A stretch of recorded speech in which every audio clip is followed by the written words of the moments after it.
J'aimerais vous offrir aujourd'hui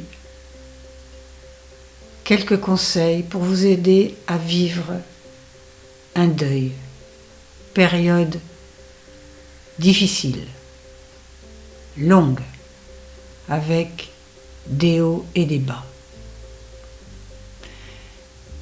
Il existe des pratiques qui peuvent vous aider à le vivre le plus aisément possible. Pratique simple. D'abord, s'occuper de son corps qui n'a pas été beaucoup chouchouté ces derniers temps. Votre gorge, votre cœur se noue. Il faut essayer de boire, de manger peu, souvent, pour que la machine se remette en marche.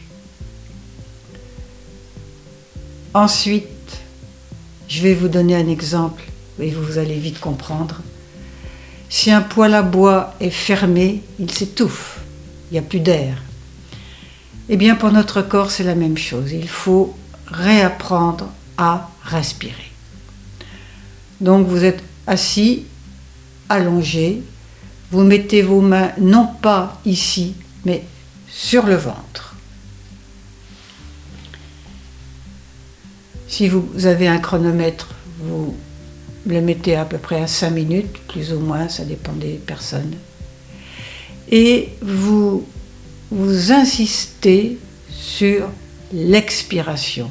C'est pendant cette expiration que votre corps se détend. Vous pouvez le faire dans la matinée, mais aussi le soir, parce que certainement que vous ne dormez pas bien depuis des jours, des semaines, et c'est très important le sommeil. Donc, avant la tisane du soir, comme disait ma grand-mère, quelques respirations. Sortir de chez soi peut être une réelle épreuve. Essayez de sortir avec, j'allais dire le chat, c'est plus difficile, mais avec votre chien, si vous en avez un, il a aussi subi un temps difficile. Donc, essayez de faire une petite balade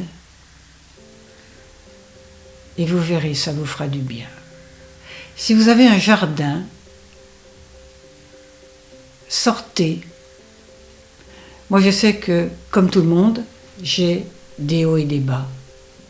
Il suffit que je sorte 10 minutes, que je rempote un pot de basilic, par exemple, qui a mauvaise mine, et tout de suite, m'étant relié à la nature, je vais beaucoup mieux.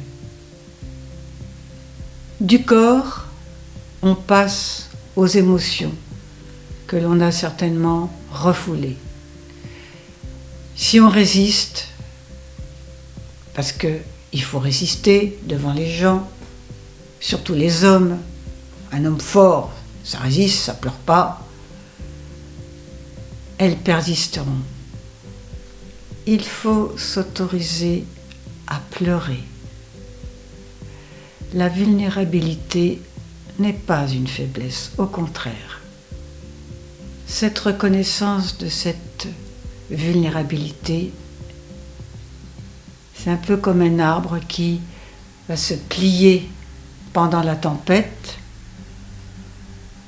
J'en sais quelque chose, parce que nous avons le Mistral, et puis ensuite se relève.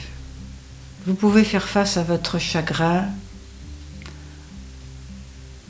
seul, certainement, en regardant un album de photos, en ouvrant son placard à vêtements, en sentant les odeurs. Vous tombez sur ces vieilles lunettes qui tombaient toujours sur le nez, ça vous énervait. Maintenant, ça vous fait rire. N'essayez pas de ranger ces vêtements, de les donner, ce n'est pas le moment. On verra ça plus tard. Vous pouvez lui parler, écouter son répondeur, même si ça paraît un peu fou, c'est pas grave. Personne n'est là pour vous juger. Pour certains, tenir un journal, si vous en avez envie.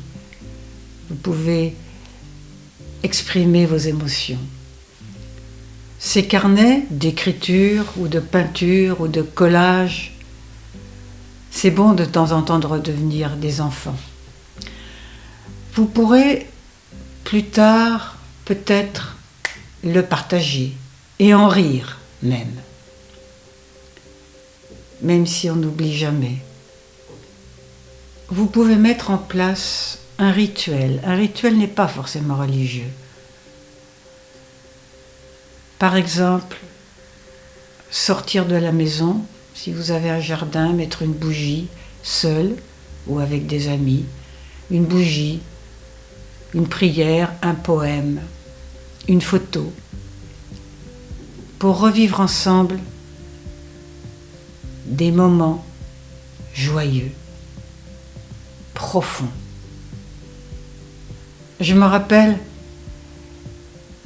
des voisins organisaient chaque année, pour l'anniversaire de la mort de la mère, un repas où on mangeait bien, on buvait bien, et au milieu trônait le verre de champagne de la personne décédée. C'est très important de pouvoir rire, se rappeler des bons moments, pleurer. C'est important le partage. Quand j'étais aux États-Unis, j'ai rencontré un Amérindien et il me disait que après la mort de quelqu'un, régulièrement, ils sortaient du tipi et ils mettaient un souvenir, un collier, des plumes, et ils chantaient, ils dansaient pour revivre des moments joyeux. Avant tout, exprimer ses émotions, quelles qu'elles soient, sans avoir peur d'être jugé. C'est votre peine. Avoir une amie avec qui parler sincèrement. Une personne m'a un jour appelée et elle m'a demandé si elle pouvait venir passer un moment pour parler. Elle est venue, nous nous sommes assises l'une en face de l'autre. Et pendant 1 heure, nous n'avons rien dit. Simplement échanger des regards et serrer une main. Au bout d'1 heure, elle est repartie et elle m'a remercié pour cet échange. Comme quoi, on n'a pas besoin de parler. J'espère que ces conseils vous auront un peu aidé. Je l'espère de tout cœur. Je vous dis à bientôt mes amis.